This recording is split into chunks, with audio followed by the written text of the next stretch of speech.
My dear children of class 11, today we shall start from the last paragraph of page number 44 of The Ailing Planet by Nani Palkiwala. Now, Mr. Lester R. Brown, in his thoughtful book, The Global Economic Prospect, points out that the Earth's principal biological systems are four: fisheries, forests, grasslands, and croplands, and they form the foundation of the global economic system. In addition to supplying our food, these four systems provide virtually all the raw materials for industry except minerals and petroleum-derived synthetics. In large areas of the world, human claims on the systems are reaching an unsustainable level, a point where their productivity is being impaired. And when this happens, fisheries collapse, forests disappear, grasslands are converted into barren wastelands, and croplands deteriorate. In a protein-conscious and protein-hungry world, overfishing is common every day. In poor countries, local forests are being decimated in order to procure firewood for cooking. In some places, firewood has become so expensive that what goes under the pot now costs more than what goes inside it. Since the tropical forest is, in the words of Dr. Myers, the powerhouse of evolution, several species of life face extinction as a result of destruction. Now, in the Global Economic Prospect, Mr. Lester R. Brown said that the Earth's principal biological systems are four. So these are very important.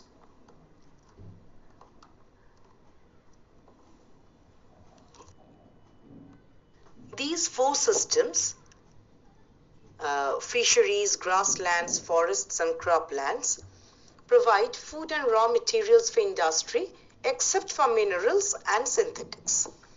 And these systems have reached to an unsustainable point where their productivity is impaired, and with this, fisheries will collapse, the forest will slowly disappear, grasslands will turn into barren wastelands, and croplands will become worse. So overfishing is very common nowadays where people are becoming protein conscious. Now, in poor countries, forests are being cut down on a large scale to obtain wood for cooking. So in some areas, firewood is more costly than food, and many species are under destruction in tropical forests.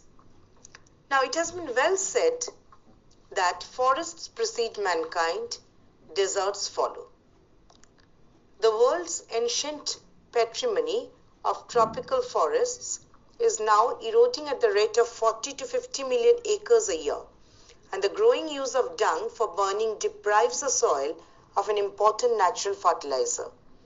The World Bank estimates that a five-fold increase in the rate of forest planting is needed to cope with the expected fuel wood demand in the year 2000.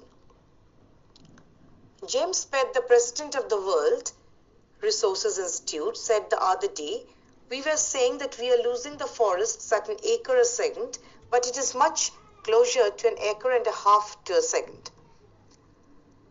Now, forests and deserts come first in order to compare humans. Okay. The ancient inheritance of tropical forests is constantly wearing away at the rate of 40 to 50 million acres a year. Also, the burning of dung is preventing the soil to become natural fertilizer. This is very common. And to meet the need for fuel wood demand, there is a need to increase the rate of forest plantation by five-fold by the year 2020. And we are losing the forests closer to an acre and a half to a second, according to James Pett, president of the World Resources Institute. Article 48A of the Constitution of India provides that the state shall endeavor to protect and improve the environment and to safeguard the forests and wildlife in the country. But what causes endless anguish is the fact that laws are never respected nor enforced in India. For instance, the Constitution says that casteism, untouchability, and bonded labor shall be abolished, but they flourish shamelessly even after 44 years of the operation of the Constitution. A recent report of a Parliament's Estimates Committee has highlighted the near catastrophic depletion of India's forests over the last 4 decades. India, according to reliable data, is losing its forests at the rate of 3.7 million acres a year. Large areas officially designated as forest land are already virtually treeless. The actual loss of forests is estimated to be about 8 times the rate indicated by government statistics. So what is said here? That according to Article 48A of the Constitution of India, the state should try to protect and improve the environment and must protect the forest and wildlife of the country. But it's a matter of regret and it's a painful fact that laws are not followed in India. For example, casteism, untouchability, and bonded labor. They are abolished but still are followed shamelessly. Over the last 4 decades, India is losing forests at a harmful rate of 3.7 million acres a year, as per the report of Parliament's Estimates Committee. So the large area of forest land is now treeless, and the actual loss is estimated to be 8 times the rate given by government statistics. A 3-year study using satellites and aerial photography conducted by the United Nations warns that the environment has deteriorated so badly that it is critical in many of the 88 countries investigated. There can be no doubt that the growth of world population is one of the strongest factors distorting the future of human society. It took mankind more than 1 million years to reach the first billion, and that was the world population around the year 1800.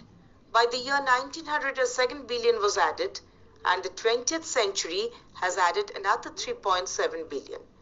The present world population is estimated at 5.7 billion. Every 4 days, the world population increases by 1 million.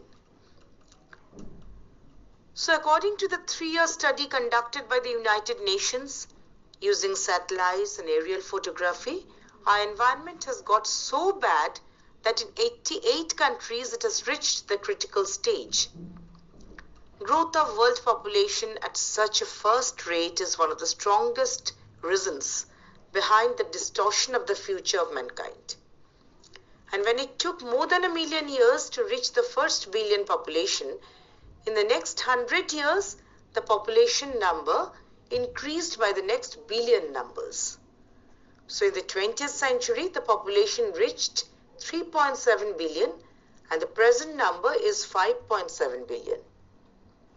Presently, the case is of the population increasing by 1 million every 4 days, which is called population explosion.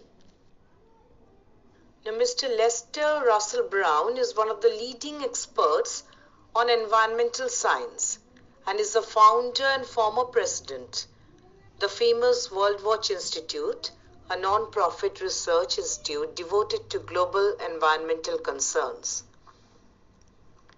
And Lester Brown was born on March 28, 1934 and was raised on a farm in Bridgeton in New Jersey where they had no electricity and running water. And he was an avid reader from an early childhood. As a child, he followed the progress of World War II, borrowing day-old newspapers from the neighboring farm just to catch up with developments. And he also had a passion for reading biographies, especially about the lives of the founding fathers and figures such as Abraham Lincoln and George Washington Carver. Now, in 1951, their tomato business was one of the largest in New Jersey, with cells of over 690,000 kg per year. Later on, Brown would say that, this is very interesting, that farming is all I ever wanted to do with all my life.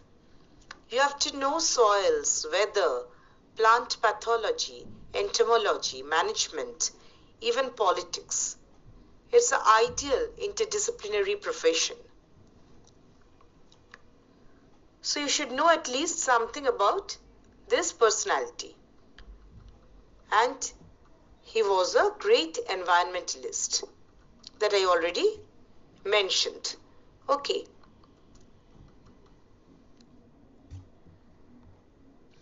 Franklin D. Roosevelt rightly said that a nation that destroys its soils destroys itself.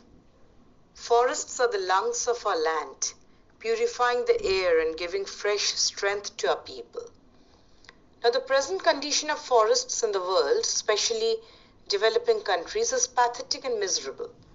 Forests are the source of life. They are the giving angels.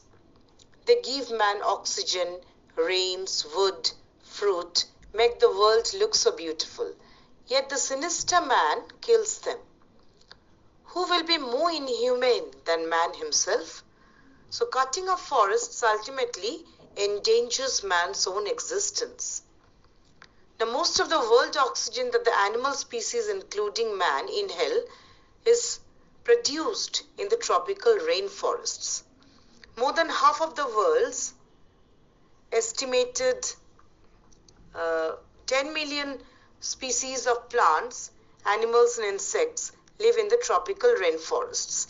And they are important to the environment as they recycle water and regulate levels of carbon dioxide in the atmosphere through photosynthesis, you all know.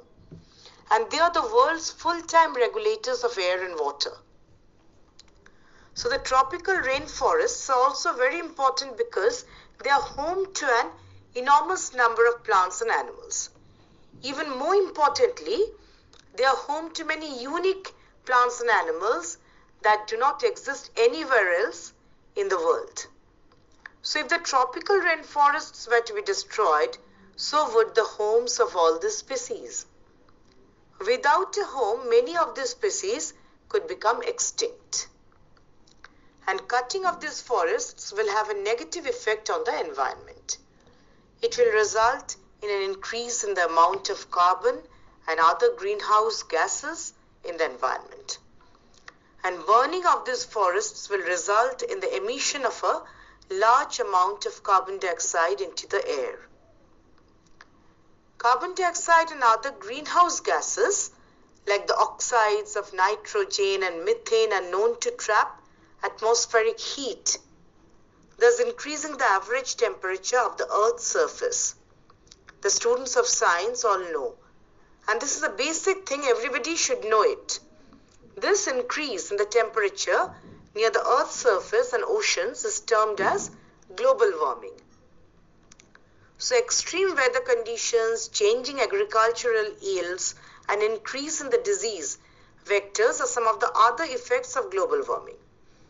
Deforestation being the primary reason behind global warming. So we need to show greater concern towards the cutting of trees on a large scale.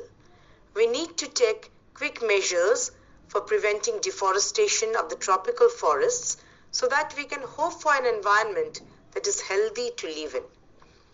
So we see how crucial these forests are for evolution and the smooth running of all the life forms on the planet. They are indeed the powerhouse of evolution.